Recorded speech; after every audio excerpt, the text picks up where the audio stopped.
عجب رنگ پر ہے بہار مدینہ۔ بسم اللہ الرحمن الرحیم۔ بلغ العلا بکمالہ کشف الدجا بجمالہ حسنت جمیع خصالہ صلوا علیہ وآلہ۔ اللہم صلی علی سیدنا ومولانا محمد وعلی آلہ واصحابہ وبارک وسلم۔ السلام علیکم ناظرین و سامعین کرام، 9 نیوز HD کے لائیو اسٹوڈیو سے ماہ ربیع الاول کی اسپیشل ٹرانسمیشن بہار مدینہ کے آج 11 ربیع الاول کے اس پروگرام کے ساتھ آپ کی خدمت میں حاضر ہے آپ کا میزبان محمد لقمان رضا۔ ناظرین و سامعین، نبی رحمت صلی اللہ علیہ وآلہ وسلم باعث تخلیق کائنات، وجہ کائنات اور تمام جہانوں کے لیے سراپا رحمت، نبی کریم صلی اللہ علیہ وآلہ وسلم اس کائنات میں تشریف لائے تو ہر طرف روشنی ہی روشنی ہو گئی، ظلمتوں کے اندھیرے چھٹ گئے اور تمام انسانیت کے لیے، تمام مخلوقات کے لیے اللہ کے پیارے حبیب صلی اللہ علیہ وآلہ وسلم کے تصدق سے امن اور سلامتی یہ عطا کی گئی۔ آج ہمارا موضوع ہے نبی کریم صلی اللہ علیہ وآلہ وسلم کا اسوہ حسنہ اور امن و سلامتی۔ اس حوالے سے ہمارے ساتھ شریک گفتگو ہوں گے ہمارے معزز مہمان اسلامک اسکالر جناب علامہ محمد عقیل شہباز صاحب، MPhil اسکالر اور ریسرچ، اسلامک ریسرچ کے حوالے سے ان کی خدمات۔ ان کے ساتھ ہمارے ساتھ موجود ہوں گے ہمارے معزز مہمان ثنا خان، آقا کریم صلی اللہ علیہ وآلہ وسلم کی مدحت سرائی کے لیے جناب ساجد علی ساجد صاحب۔ میں آپ دونوں معزز مہمانوں کو خوش آمدید کہتا ہوں۔ ناظرین و سامعین، نبی رحمت صلی اللہ علیہ وآلہ وسلم کائنات کے تمام لوگوں کے لیے، ہر شعبہ زندگی سے تعلق رکھنے والے لوگوں کے لیے مشعل راہ ہیں، کامل نمونہ ہیں، کمپلیٹ رول ماڈل ہیں، اور آپ کی حیات مبارکہ بھی تمام انسانیت کے لیے بالعموم اور تمام مسلمانوں کے لیے بالخصوص مکمل کوڈ آف لائف، ضابطہ حیات ہمیں پیش کرتی ہے۔ اسی حوالے سے میں یہ چاہوں گا جناب علامہ محمد عقیل شہباز صاحب، نبی کریم صلی اللہ علیہ وآلہ وسلم کی بعثت مبارکہ سے پہلے عرب معاشرہ اور عجمی معاشرہ یعنی پوری دنیا کی حالت کیا تھی، کس جغرافیائی حوالے سے اور دیگر معمولات کے حوالے سے یہ کائنات ارضی پر بسنے والے انسان کس حالت میں تھے؟ الحمدللہ رب العالمین والصلاة والسلام علی سید الانبیاء والمرسلین، اما بعد فاعوذ باللہ من الشیطان الرجیم، بسم اللہ الرحمن الرحیم۔ سب سے پہلے تو لقمان صاحب، میں آپ کا اور آپ کی پوری ٹیم کا شکریہ ادا کرتا ہوں، اور آج آپ کے جو موضوع کا انتخاب ہے یہ موضوع نہایت ہی ضروری موضوع ہے۔ جی، دور جدید کے اندر اس حوالے سے اور اسلام کے آفاقی مذہب ہونے کے حوالے سے ہماری جو نیو جنریشن ہے اس تک ہمارا پیغام پہنچنا ضروری ہے، کیونکہ نیو جنریشن جو ہے وہ وقتاً فوقتاً جو ہے یورپین ممالک کی طرف دیکھتی ہوئی نظر آتی ہے، جی، اور اس کا تصور اور اس کا خیال یہ ہے کہ شاید ہمیں ان ممالک کو فالو کرنا چاہیے۔ جی، لیکن اگر ہم حضور علیہ الصلاۃ والسلام کی حیات مبارکہ کو دیکھیں، اسلامی تعلیمات کی طرف ہم اگر اپنی نظر دوڑائیں اور اسلامی تعلیمات کو پڑھ کر اس پر عمل پیرا ہونے کی کوشش کریں، تو اسلام سے بہترین مذہب کوئی اور نہیں۔ سبحان اللہ، بے شک، اسلام پیغام ہی امن کا ہے، بے شک، اور اسلام کے اندر آپ یہ چیز بھی دیکھیں گے کہ اسلام جو ہے وہ بنی نوع انسانیت کے لیے امن کا پیغام لے کر سبحان اللہ، بے شک، اسلام کے اندر ایسا قطعاً کسی جگہ پر بھی نہیں ہے کہ آپ اپنے دوسرے مکاتب فکر کے لوگوں کے ساتھ ظلم و ستم کریں، یا کسی بھی جگہ پر انتہا پسندی والا حکم آپ کو اسلام میں نہیں نظر آتا۔ اسی طرح تاجدار کائنات صلی اللہ علیہ وآلہ وسلم کی تعلیمات کے اندر اگر ہم دیکھتے ہیں تو ہمیں یہ چیز واضح طور پر نظر آتی ہے کہ حضور علیہ الصلاۃ والسلام نے دیگر مذاہب جو ہیں، جو اسلام کے مذہب کو قبول نہیں کر رہے، ان کے ساتھ بھی دہشت گردی اور انتہا پسندی کو مکمل طور پر منع فرما دیا۔ بالکل صحیح۔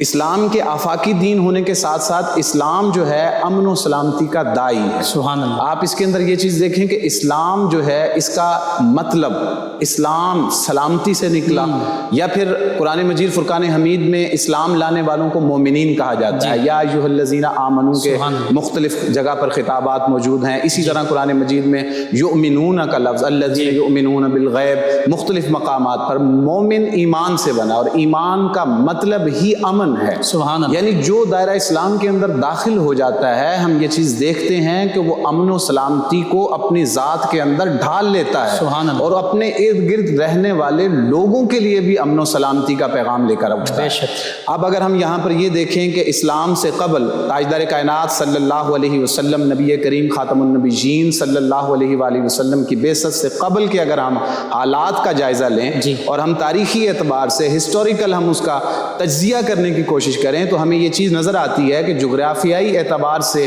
اگر ہم تقسیم کریں تو ایک طرف یورپ کے ممالک ہیں اور دوسری طرف جو ہے وہ عرب ممالک ہیں. دونوں کے حالات جو ہیں وہ انتہائی بدترین انتہا پسندی اور شدت پسندی اور دہشت گردی کا شکار ہو چکے تھے. ٹھیک. وہاں پر تہذیب و تمدن کا اسلام سے قبل کوئی کانسیپٹ موجود ہی نہیں تھا. چھوٹی چھوٹی بات پر جھگڑا ہو جاتا. جی بالکل. ٹالرنس اور پیس نام کا کسی حوالے سے بھی کوئی وجود پایا ہی نہیں جاتا تھا ان علاقوں کے اندر. آپ یورپین ممالک کے حوالے سے دیکھیں تو انہی مغربی ایک رائٹر ہیں جارج بریفالٹ، ان کا الفاظ کو اگر ہم غور سے دیکھیں تو وہ کہتے ہیں from 5th to 10th century Europe لے سنک ان باربرزم، کہ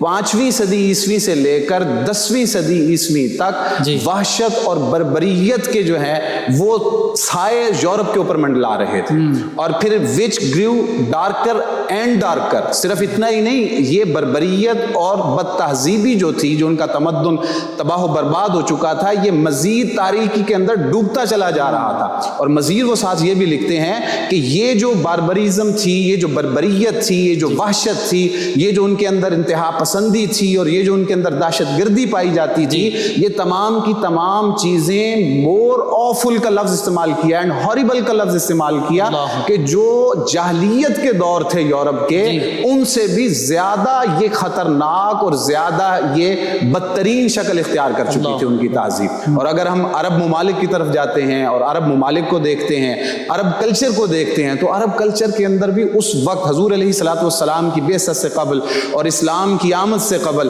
تاجدار کائنات صلی اللہ علیہ وسلم کی تشریف آوری سے قبل کے اگر ہم عرب کے حالات دیکھتے ہیں تو آپ دیکھیں ان ایام کو ایام العرب کہا جاتا ہے. کتاب الامثال کے اندر نیشہ پوری رحمۃ اللہ علیہ نے واضح طور پر 132 کے قریب جنگوں کا ذکر کیا کہ عرب کے لوگ چھوٹی چھوٹی باتوں پر تلواروں کو خون کے نذرانے پیش کیا کرتے تھے. اور صرف اتنا ہی نہیں، بچے کے کانوں میں، پیدا ہونے والے بچے کے، لقمان صاحب اس پر غور کریں کہ پیدا ہونے والے بچے کے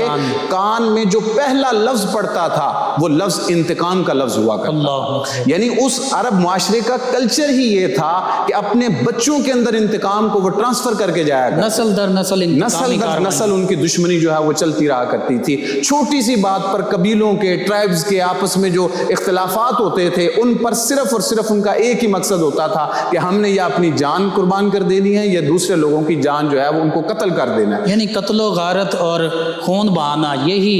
ایک کام رہ گیا تھا ان قوموں کے درمیان. جی بالکل. عرب کے جتنے بھی قبائل موجود تھے ان کے درمیان صرف اور صرف قتل و غارت تھی، دہشت گردی تھی. اور پھر ساتھ ساتھ ہم ہسٹری کی ان بکس کو دیکھیں ایام العرب کی، تو اس کے اندر ہمیں یہ چیز بھی واضح طور پر نظر آتی ہے کہ لوٹ مار عروج پر پہنچ چکی تھی. تہذیب نام کی کوئی چیز ان کے اندر موجود نہیں. Might is right. جی یہ ان کا قانون. جی بالکل اسی طرح آپ صحیح درست فرما رہے ہیں کہ ان کا قانون ہی یہ چلا کرتا تھا. اور پھر جانوروں کے ساتھ ظلم و تشدد، جانوروں کو درخت کے ساتھ باندھ کر ان پر تیر اندازی کی جاتی تھی. نشانے اپنے بچوں کو سکھائے جاتے تھے کہ تیر چلانا ہے، اب جانور کو باندھا ہوا ہے. اور پھر عورتوں کے ساتھ ظلم و ستم، کس کو نہیں معلوم کہ اس کلچر کے اندر عورت کا مقام کیا تھا. یہ آج کل ایک ٹرینڈ چلا ہوا ہے کہ عورت کو مقام و مرتبہ دیا جائے، فیمینزم کی ایک تحریک چلائی جا رہی ہے. آپ دیکھیں کہ اسلام سے قبل جو عرب معاشرہ ہے وہاں پر عورت کی کوئی وقت ہی نہیں تھی. غلام کی آپ دیکھیں، غلام کی پھر کچھ نہ کچھ اس کلچر کے اندر حیثیت موجود تھی،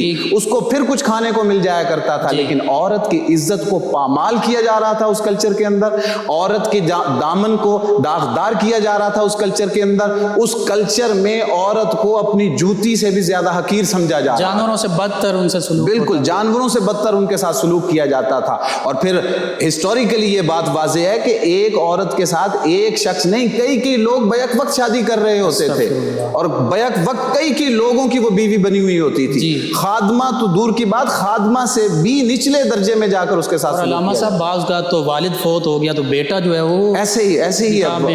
اس کلچر کا یہ حصہ تھا کہ اگر باپ فوت ہو گیا ہے اور عورت جو ہے اس کے ساتھ اس کا بیٹا ہی جو ہے وہ شادی رچا لیتا تھا. شادی کا جو بہترین کلچر اور نظام ہے یا عورت کا جو مقام و مرتبہ ہے وہ صرف اسلام نے دیا ہے. اگر ہم اسلام کے لبادے میں اپنے آپ کو ڈھال لیں اور اسلام کی چادر کو اپنے اوپر لپیٹ لیں اور اسلام کی تعلیمات کو ہم یہ پہچان لیں تو ہمیں حضور علیہ الصلوۃ والسلام کی حیات مبارکہ کے اندر جانوروں سے پیار اور محبت بھی نظر آتا ہے، نباتات و جمادات سے بھی محبت اور انسیت کا پہلو نظر آتا ہے. اور عورت کو دیکھیں کیا ہے بہترین مقام حضور علیہ الصلوۃ والسلام نے عطا فرما دیا. کہیں ماں کی حیثیت سے مقام و مرتبہ دیتے ہوئے فرمایا کہ اس کے قدموں کے نیچے جنت ہے اولاد کی. اولاد نے اگر جنت کمانی ہے تو ماں کے پاؤں کے نیچے جا کر اس کو تلاش کرے. اور پھر اگر بہن ہے تو بہن کے اعتبار سے مقام و مرتبہ دے دیا گیا. اگر بیوی ہے تو بیوی کے اعتبار سے اس کے حقوق کو ڈیفائن کر دیا، کمپلیٹلی اس کو مقام و مرتبہ عطا کر دیا گیا. عرب کلچر کے لوگ جو ہیں وہ اپنی بیٹیوں کو زندہ درگور کر دیا کرتے تھے.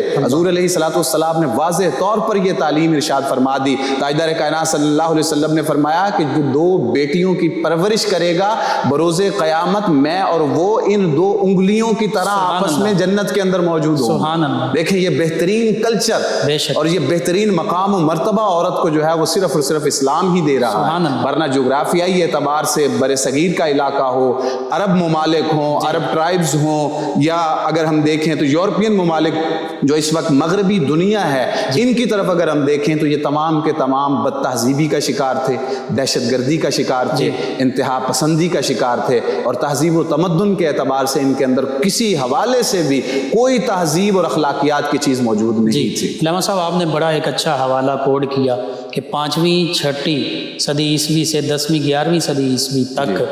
یہ جو آج جن کو ہم سمجھتے ہیں so called moderate civilised Europe, یہ لوگ وحشت کا شکار تھے. اور یہی وہ دور ہے کہ آقا کریم صلی اللہ علیہ وآلہ وسلم کی ولادت باسعادت بھی ہوتی ہے، اور اسلام کا سب سے اعلیٰ عرفہ اور سنہری دور بھی یہی ہے. جی بالکل. آپ صرف اتنا ہی نہیں ہے، یہ اس رائٹر نے تو مغربی مصنف نے یہ بات لکھی ہے کہ یہ 5ویں سے 10ویں عیسوی تک کا ہے، لیکن آپ اس طرف بھی دیکھیں کہ ابھی ریسنٹلی 1960 تک ریسزم ان کے اندر پایا جاتا تھا.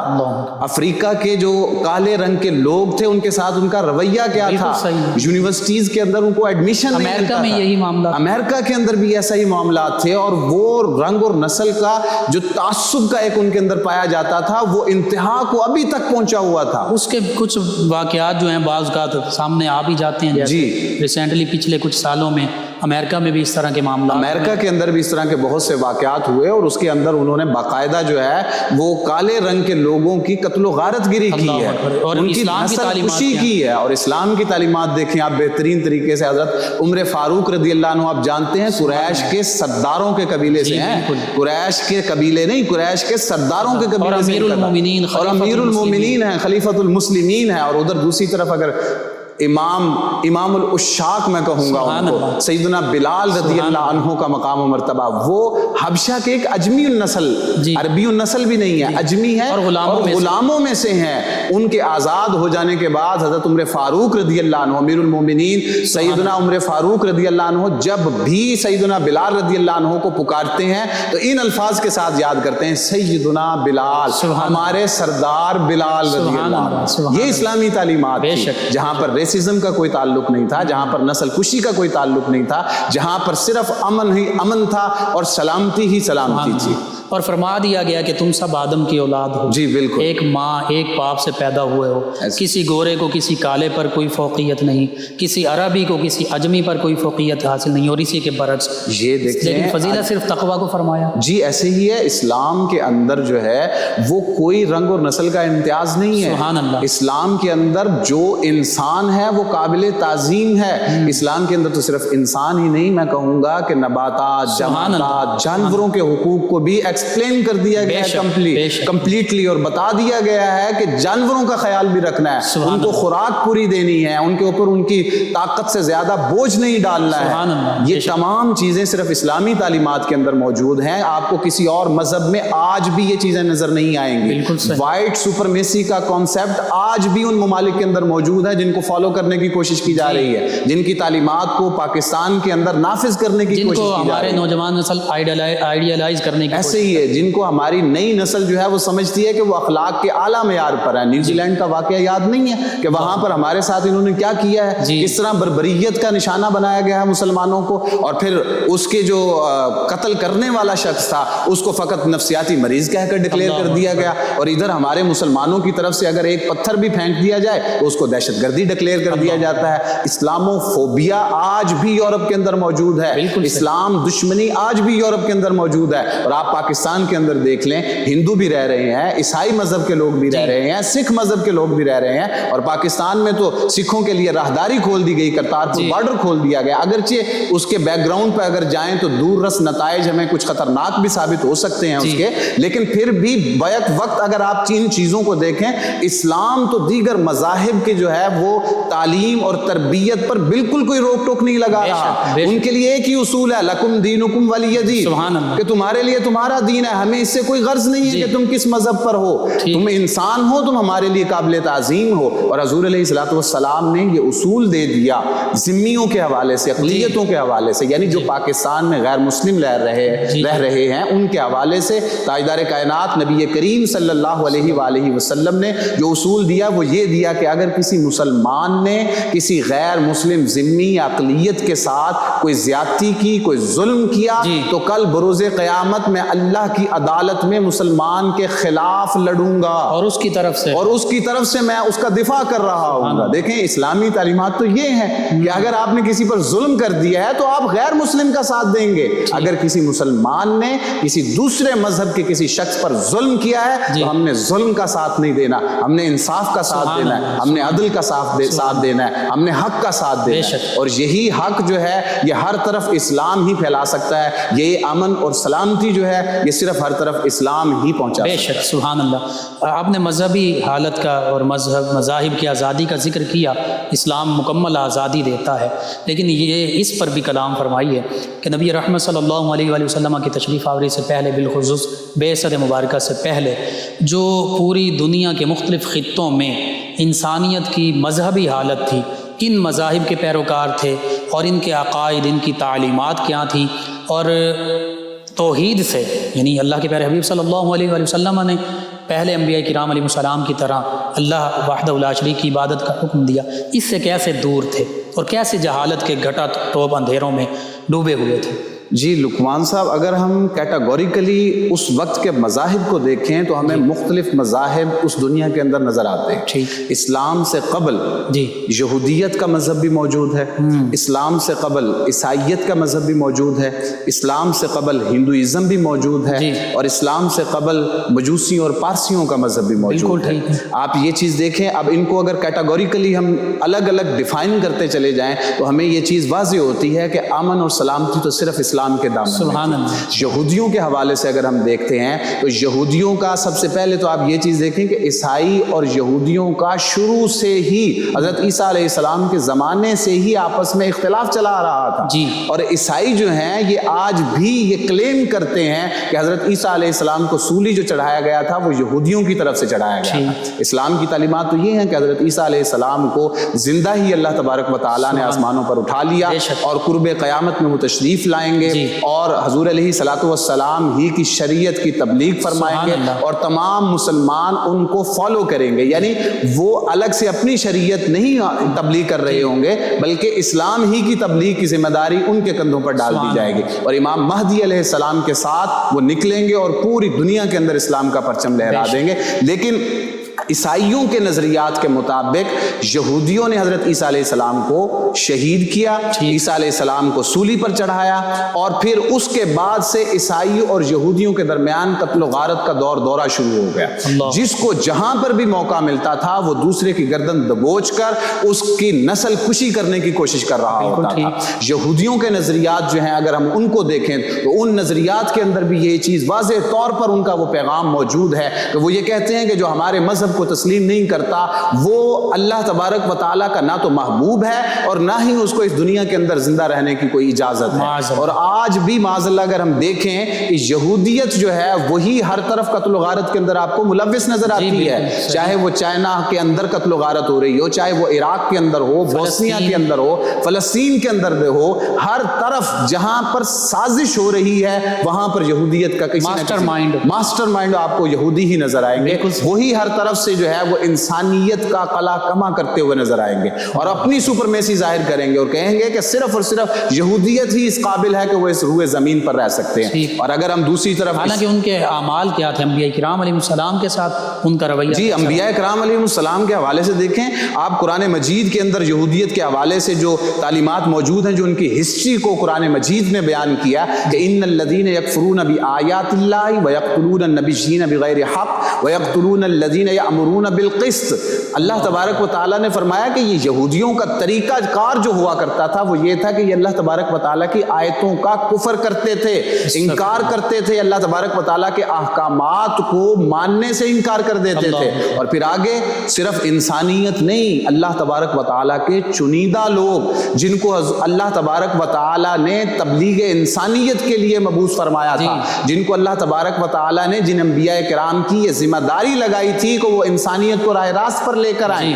اور انسانیت کے اندر تبلیغ امن و سلامتی کریں, ان بہترین انبیاء کرام علیہ السلام کے قتل و غارت کے اندر یہ یہودی ہی ملوث ہوا کرتے تھے. یقتلون النبیین بغیر حق, ناحق انبیاء کو یہ قتل کیا کرتے تھے. اور صرف یہاں پر نہیں ٹھہرا, قرآن مجید کے اندر اللہ تبارک و تعالیٰ نے یہ بھی فرمایا وَيَقْتُلُونَ الَّذِينَ يَأْمُرُونَ بِالْقِسْطِ, جو لوگ ان کو انصاف کی دعوت دیتا تھا, جو شخص ان کو یہ کہتا تھا کہ انصاف کا, عدل کا دامن تھام لو, امن و سلامتی کا دامن تھام لو, ان لوگوں کو بھی یہ قتل کر دیا کرتے تھے. یعنی شروع سے ہی سرکشی ان کا خاصا رہا ہے ہمیشہ سے, اور ہمیشہ سے ہی قتل و غارت کے اندر یہ ملوث رہے ہیں. اور اگر ہم دوسری طرف عیسائی مذہب کا دیکھتے ہیں تو عیسائیت نے بھی یہودیت کا قلع کما کیا. یعنی اب تک ان کا اختلاف رہا آپس میں نصرانیت اور یہودیت کا. نصرانیوں کے جو قسطنطین اعظم رومن امپائر ہے اس نے لاکھوں کی تعداد میں یہودیوں کو قتل کیا, یعنی انسانیت کا قتل کرتے رہے ہیں وہ. اور انسانیت کا قتل کرتے ہوئے ان کے مذہب کے اندر یہ چیز موجود ہے کہ جو ہمارے مذہب کا نہیں ہے اس کو قتل کرنا اور بربریت کے ساتھ قتل کرنا اور ان پر ظلم و زیادتی کرنا, یہ چیز جو ہے یہ ان کے مذہب کے اندر جائز اور مستحسن سمجھی جائے,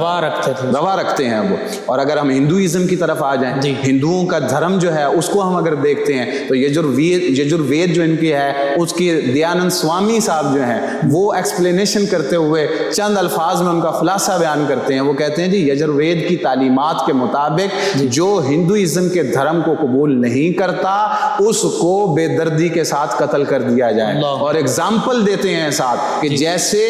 بلی چوہے کو تڑپا کر مارتی ہے, اس طرح اس شخص کو جو ہندوازم کو قبول نہیں کرتا اس کو تڑپا کر مار دیا جائے. اور آج بھی اگر دیکھ لیں تو ہندوازم کا یہی وتیرہ, یہی طریقہ کار چلا جا رہا ہے. اب تو باقاعدہ UN کی رپورٹس ہیں اس بات پر کہ اقلیت ہندوستان کے اندر محفوظ نہیں ہے. صرف مسلمان نہیں, اقلیت, کوئی بھی اقلیت ہو, خواہ اس کا تعلق عیسائی مذہب سے ہو, خواہ اس کا تعلق یہودی مذہب سے ہو, خواہ اس کا تعلق زرتشت مذہب سے ہو, مجوسی ہو, پارسی ہو, کسی بھی مذہب سے کوئی شخص تعلق رکھتا ہے اور وہ ہندوستان میں ہے تو ہندوستان کے اس کلچر کے مطابق آج بھی ان کی نسل کشی کی جا رہی ہے, قتل و غارت کی جا رہی ہے, اور ان کے مذہبی تعلیمات کو ختم کرتے ہوئے ان کو مجبور کیا جا رہا ہے کہ وہ ہندو مذہب کو قبول اور یہ سیکولرزم کے نام پہ ہو رہا ہے, کیونکہ اپنے آپ کو سب سے بڑی سیکولر حکومت جی ایسے ہی ہے. وہ سیکولر, وہ صرف دکھانے کے لیے سیکولرزم ہے. جی. سیکولرزم کی جو اصل ڈیفینیشن ہے اس کے مطابق وہاں پر رتی بھر بھی کوئی کام نہیں ہو رہا. ٹھیک ہے. اور اگر ہم ادھر چلے جاتے ہیں ایران کی طرف, جو پارسی مذہب ہے, جو مجوسی مذہب ہے, اس کی اگر ہسٹری کو ہم پڑھتے ہیں تو بعثت مبارکہ سے جی بعثت مبارکہ سے قبل کی جو ہسٹری اگر ہم پڑھتے ہیں تو وہاں پر ہمیں یہ چیز نظر آتی ہے کہ مجوسی جو ہیں, جو آگ کی پرستش کرتے ہیں, ان کی فوج کے اندر ہزاروں کی تعداد میں یہودی شامل ہوئے. ٹھیک. اور ان یہودیوں کی شمولیت کے بعد انہوں نے عیسائیوں کا قتل عام شروع کر دیا, کیونکہ اسلام تو ابھی تک روئے زمین پر نہیں آیا تھا. اسلامی مذہب جو ہے وہ ابھی تو اس کا پرچار نہیں ہوا تھا. نبی کریم صلی اللہ علیہ وآلہ وسلم کی ابھی بعثت نہیں ہوئی تھی, اعلان نبوت نہیں ہوا تھا. ابھی صرف دو سپر پاورز آپس میں ٹکرا رہی تھی, ایک تھی نصرانیوں کی اور ایک تھی یہودیوں کی. نصرانیوں کی طرف سے اگر آپ ہرکلیس ہی کی ہسٹری پڑھ لیں, صرف ہرکلیس ہی کی ہسٹری پڑھ لیں, اس نے ہزاروں کی تعداد میں گردنیں اتار دی لوگوں. اور ادھر سے یہ پارسیوں کی اگر ہسٹری پڑھیں تو جب یہ پاور میں آتے ہیں, جب یہ حکومت میں آتے ہیں, تو یہودیوں کو اپنے ساتھ شامل کر کے نصرانیوں کا یہ قتل عام شروع کر دیتے ہیں. اور ہر طرف ظلم, بربریت, دہشت گردی, انتہا پسندی کا دور دورہ اسلام سے قبل ہمیں ہر مذہب میں نظر آتا. جی ناظرین, نبی رحمت صلی اللہ علیہ وآلہ وسلم کی ولادت باسعادت مبارکہ سے پہلے اور پھر بعثت نبوی صلی اللہ علیہ وآلہ وسلم سے پہلے بالخصوص یہ اس دنیا کا نقشہ تھا, جغرافیائی طور پر, معاشرتی طور پر, مذہبی طور پر, کہ ہر حوالے سے جہالت ہی جہالت تھی, ہر حوالے سے وحشت و ظلم و ستم کے پہاڑ توڑے جاتے تھے, اور یوں کہہ لیجئے کہ انسانیت کا نام و نشان مٹ چکا تھا. لیکن آقا کریم صلی اللہ علیہ وآلہ وسلم تشریف لائے تو بس پھر اس کائنات میں بہاریں ہی بہاریں آ گئیں. اسی حوالے سے گفتگو کا سلسلہ جاری رہے گا. ہمارے ساتھ ہمارے معزز مہمان ثنا خان جناب ساجد علی ساجد صاحب آقا کریم صلی اللہ علیہ وآلہ وسلم کی بارگاہ میں گلہائے عقیدت پیش کریں گے. جی جناب ساجد علی ساجد صاحب. دلوں سے غم مٹاتا ہے محمد, نام ایسا ہے. دلوں سے غم مٹاتا ہے محمد, نام ایسا ہے. نگر اجڑے بساتا ہے محمد, نام ایسا ہے. کوئی یعقوب سے پوچھے کہ یوسف مل گئے کیسے, کوئی یعقوب سے پوچھے کہ یوسف مل گئے کیسے.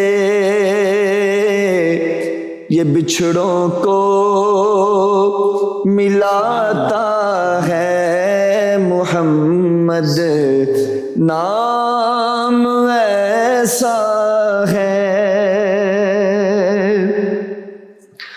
انہی کے نام سے پائی فقیروں نے شہنشاہی,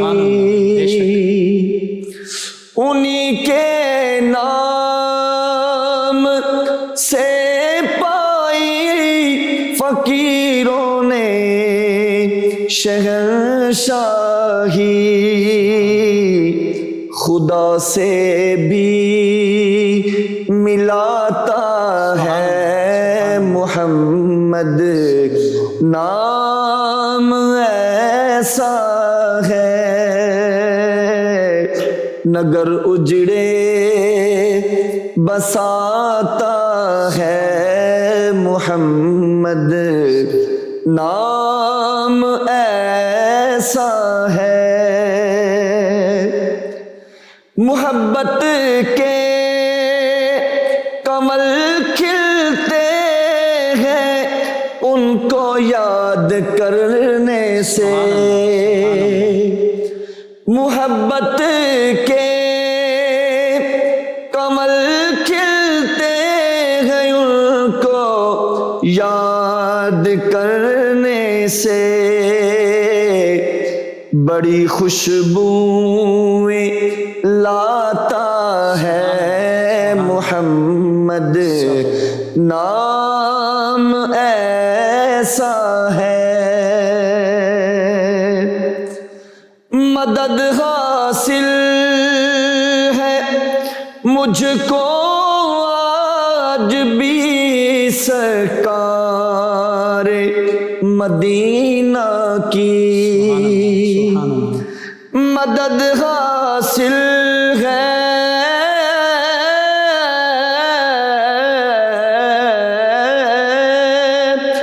مدد حاصل ہے مجھ کو آج بھی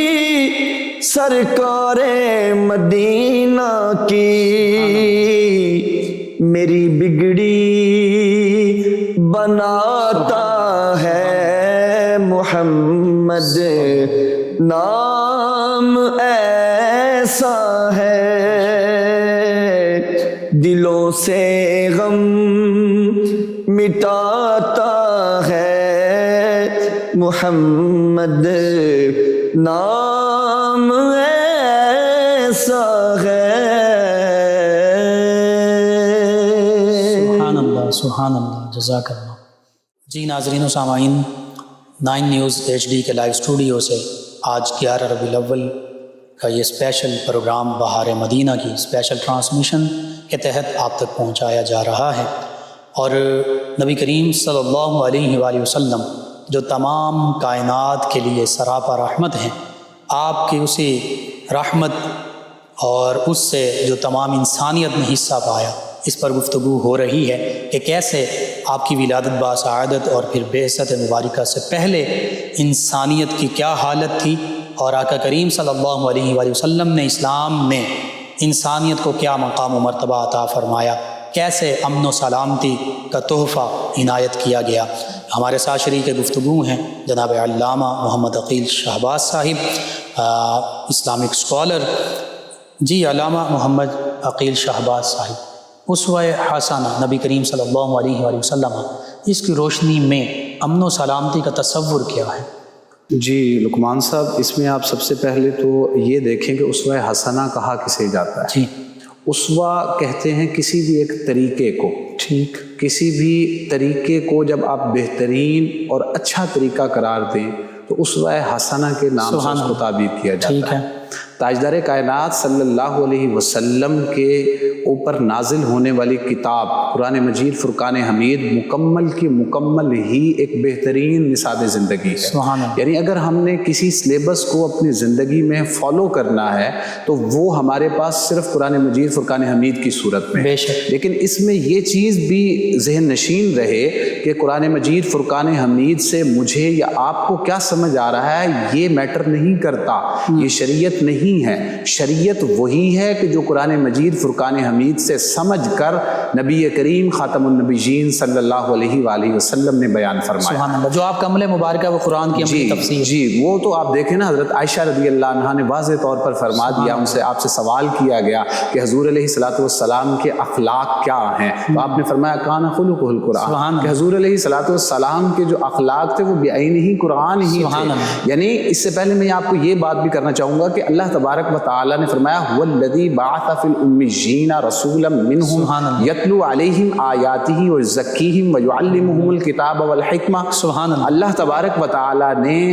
نبی کریم صلی اللہ علیہ وسلم کو جو مبعوث فرمایا ہے، اس بعثت کے حوالے سے اللہ تبارک و تعالیٰ نے فرمایا کہ اس میں جو مقصد بعثت ہے وہ تاجدار کائنات صلی اللہ علیہ وسلم کا یہی ہے کہ وہ کتاب کی تعلیم دیتے ہیں، تزکیہ نفس فرماتے ہیں اور تزکیہ نفس کا اگر سادہ لفظوں میں ترجمہ کیا جائے تو یوں کہہ لیجئے کہ تاجدار کائنات صلی اللہ علیہ وسلم انسانوں کو بیہیویئر کی ایجوکیشن دیتے ہیں، زندگی گزارنے کا زندگی کیسے گزارنی ہے، آپ کا رویہ کیا ہونا چاہیے، اس پر حضور علیہ الصلوۃ والسلام جو ہیں وہ تعلیمات ارشاد فرماتے ہیں۔ اور پھر اگر ہم کان خلقہ القرآن کو دیکھیں تو حضور علیہ الصلوۃ والسلام کی تو پوری زندگی ہی قرآنی تعلیمات پر مبعوث ہے، قرآنی تعلیمات پر مشتمل ہے۔ اب تاجدار کائنات صلی اللہ علیہ وسلم کے حوالے سے قرآن مجید نے ایک اور آیت میں ارشاد فرمایا کہ لقد کان لکم فی رسول اللہ اسوۃ حسنہ، کہ آپ سب لوگوں کے لیے، یہ صرف کہا جائے تو مسلمانوں کے ساتھ خطاب ہے، لیکن میں سمجھتا ہوں کہ یہاں پر خطاب پوری انسانیت کو کیا جا رہا ہے، کہ پوری انسانیت کو یہ پیغام دیا جا رہا ہے کہ اگر آپ اس انسانی معاشرے کے اندر، اس دنیا میں ورلڈ لیول پر کسی طریقہ کار کو فالو کرنا چاہتے ہیں تو وہ تاجدار کائنات صلی اللہ علیہ وسلم کا ہے۔ اب اس میں ان دونوں آیات کا مفہوم یہ بنتا ہے کہ تاجدار کائنات صلی اللہ علیہ وسلم تعلیم کتاب اور اسوہ حسنہ کے ذریعے اپنے قول مبارک کے ساتھ بھی انسانی رویوں کی درستی فرما رہے ہیں، امن و سلامتی کا پیغام دے رہے ہیں، اور ساتھ ساتھ اپنے عمل مبارک سے بھی دنیا کو امن و سلامتی کا پیغام دے رہے ہیں۔ یعنی حضور علیہ الصلوۃ والسلام کی حیات مبارکہ کا مقصد اللہ تبارک و تعالیٰ کی وحدانیت کو بیان کرنا، اور پھر اس انسانی معاشرے کے اندر ہر اعتبار سے ظلم اور جبر کو ختم کرتے ہوئے امن و سلامتی قائم کرنا۔ سبحان اللہ۔ حضور علیہ الصلوۃ والسلام کے حوالے سے قرآن مجید کی ایک اور آیت مبارکہ میں پیش کرنا چاہوں گا۔ دیکھیں اللہ تبارک و تعالیٰ نے کتنے پیارے انداز میں حضور علیہ الصلوۃ والسلام کے مزاج مبارک کو، کہ حضور علیہ الصلوۃ والسلام کا طرز حیات کیا ہے، اس پر خطاب کرتے ہوئے فرمایا کہ فَبِمَا رَحْمَةٍ مِّنَ اللَّهِ لِنْتَ لَهُمْ وَلَوْ كُنْتَ فَظًّا غَلِيظَ الْقَلْبِ لَانفَضُّوا مِنْ حَوْلِكَ، کہ اللہ تبارک و تعالیٰ کی رحمت کے وسیلہ سے اے محبوب کریم صلی اللہ علیہ وسلم آپ نہایت ہی نرم دل ہیں، آپ کے مزاج میں نرمی پائی جاتی ہے، آپ کے رویے میں نرمی پائی جاتی ہے، اور آپ جانتے ہیں کہ جس شخص کا مزاج نرم ہو وہ مزاج ہی امن و سلامتی کا پیغامبر بن جاتا ہے، وہ مزاج ہی ہر طرف امن و سلامتی کا پیغام دیتا ہوا نظر آتا ہے۔ اور حضور علیہ الصلوۃ والسلام کی اسی مزاج مبارک کے حوالے سے اللہ تبارک و تعالیٰ نے پھر آگے فرمایا کہ آپ اگر سخت دل ہوتے، وَلَوْ كُنْتَ فَظًّا غَلِيظَ الْقَلْبِ، آپ اگر سخت دل ہوتے تو پھر یہ لوگ آپ کے ارد گرد سے ہٹ جاتے، چھٹ جاتے، آپ کے پاس بیٹھنا بھی گوارا نہ کرتے۔ یعنی یہاں پر ایک تو حضور علیہ الصلوۃ والسلام کے مزاج گرامی جو امن و سلامتی پر مشتمل ہے اس کا پیغام دیا جا رہا ہے، اور ساتھ ساتھ امت کو، یا یوں سمجھیں انسانیت کو یہ پیغام دیا جا رہا ہے کہ اگر آپ لوگوں کے اندر، انسان